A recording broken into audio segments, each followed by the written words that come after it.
লায়াস্তাখলিফান্নাহুম feel আরদি কামাস্তাখলাফাল্লাযীনা মিন ক্বাবলিহিম।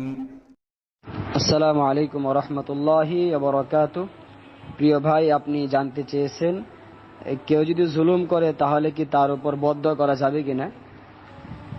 মৌলিক কথা হচ্ছে, যদি আপনি আপনার কল্যাণ চান, আপনার ভালো চান, আপনি যতটুক জুলুমের শিকার হয়েছেন তার চেয়ে বেশি কিছু পাওয়ার আশা করেন, তাহলে তাকে ক্ষমা করে দিবেন।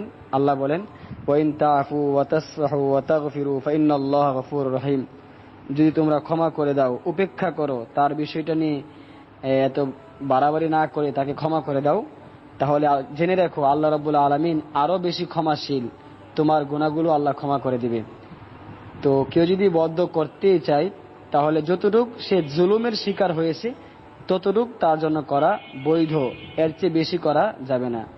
আপনাকে কেউ 100 টাকা ক্ষতি করেছে, কিন্তু আপনি বললেন তুই ধ্বংস হয়, তাহলে দেখেন আপনি তাকে অনেক বড় বদ্ধ করে ফেললেন, অথচ আপনার ক্ষতি করেছে সে সামান্য। অর্থাৎ আপনার যতটুক ক্ষতি করেছে ততটুক আপনি তার জন্য বদ্ধ করতে পারেন, যদিও সেটা অনুচিত। আশা করি উত্তরটি পেয়েছেন।